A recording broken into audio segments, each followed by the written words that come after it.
Bonjour à toutes et à tous, bienvenue sur Grand Lille TV ensemble en ce vendredi 29 juin. Voici l'heure de faire un point complet sur l'actualité et du Grand Lille en images en 8 minutes avec d'abord vos prévisions météo bien évidemment, sans changement. Le temps estival se maintient pour la fin de semaine, du soleil, du ciel bleu, des températures particulièrement élevées jusqu'à 6 degrés de plus que les normales. Le vent d'est lui aussi se maintient mais c'est vraiment la chaleur qui va caractériser cette journée ce week-end.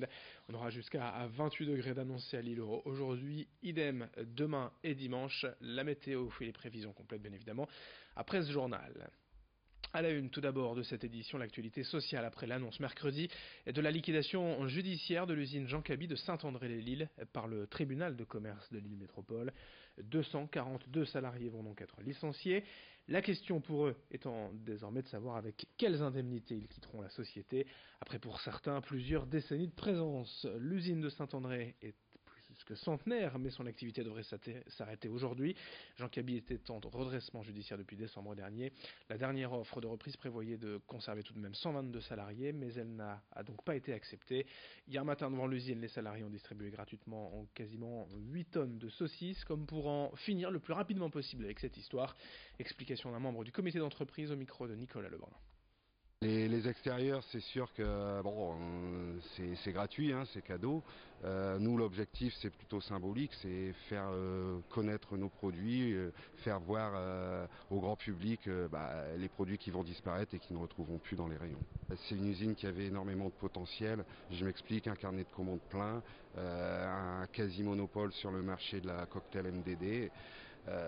Une nouvelle usine à 80, 70 ou 80% terminée, et une usine qui serait même une des usines, si ce n'est l'usine la plus moderne d'Europe en matière de fabrication de saucisses cocktail.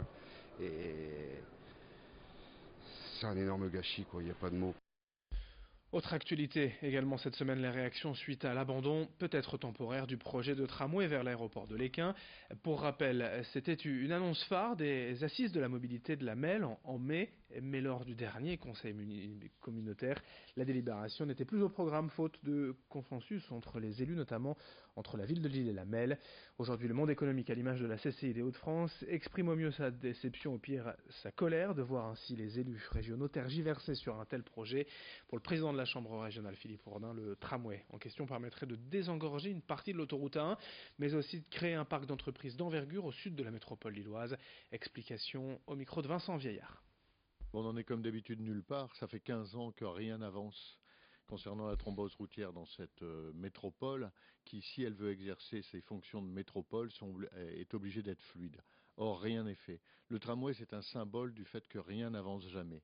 Enfin, on avançait. Enfin, nous avancions avec l'État, c'est-à-dire le préfet de région, avec le président du conseil régional, avec le président de la MEL. Et comme d'habitude, tout s'arrête au moment où on prend enfin espoir. C'est une opportunité pour la région, parce qu'il n'y a pas de région sans une métropole puissante, et il n'y a pas de métropole puissante sans un aéroport. Un aéroport qui progresse, un aéroport qui est au service de la métropole, c'est-à-dire au service de ses habitants, au service des entreprises, au service du monde économique.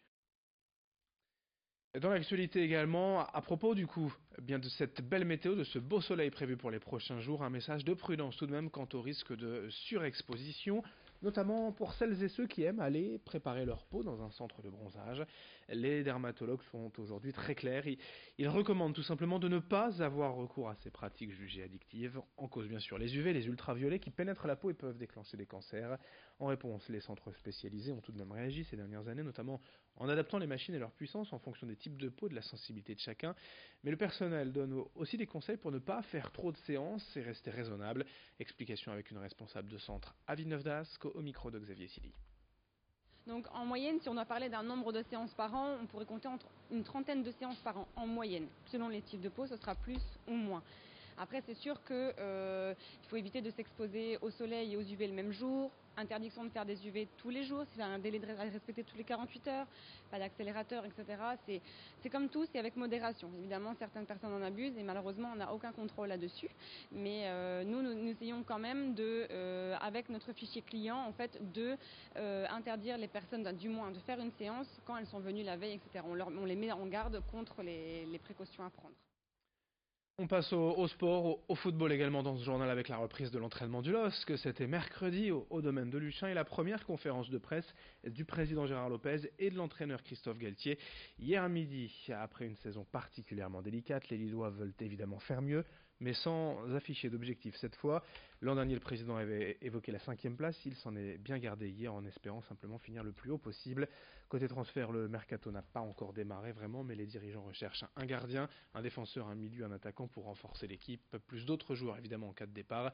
Retour sur cette première devant la presse hier au micro de Vincent Vieillard. Bien évidemment qu'il y a des joueurs que je souhaite conserver, mais les joueurs que je souhaite conserver risquent d'être les joueurs les plus sollicités. Mais je crois aussi en la capacité du club et du président de pouvoir garder les joueurs qui ont été très importants la saison dernière et qui ont été surtout très décisifs dans les matchs, très présents dans les matchs décisifs et qui ont montré une réelle capacité à pouvoir être aussi des cadres avec un peu plus d'expérience. Voilà. Mais vous dire je veux garder celui-ci, déjà ce n'est pas dans mon esprit et ma philosophie, et sur ça je suis en accord total avec la direction du président. Et puis vous l'avez sûrement remarqué aussi également sur les images, le LOSC a changé son logo, on ne manquera pas d'en reparler également dans nos prochaines éditions. On termine ce journal avec un distributeur automatique atypique installé depuis quelques mois dans le Vieux-Lille, baptisé en Robe des Champs. C'est une boutique sans vendeur mais avec 300 casiers remplis de produits agricoles issus des exploitations de notre région. En tout, une quinzaine d'agriculteurs approvisionnent ce distributeur avec des fruits et légumes, des produits laitiers, des soupes ou encore des jus de fruits. Tout est donc accessible 24 heures sur 24, 7 jours sur 7. Il y a même une page Facebook pour présenter les derniers arrivages. Ce distributeur permet donc aux citadins de profiter de produits locaux et de circuits courts sans avoir à se déplacer à la ferme. Ici, il n'y a que des produits de saison cultivés dans la région et dans les règles d'une agriculture raisonnée.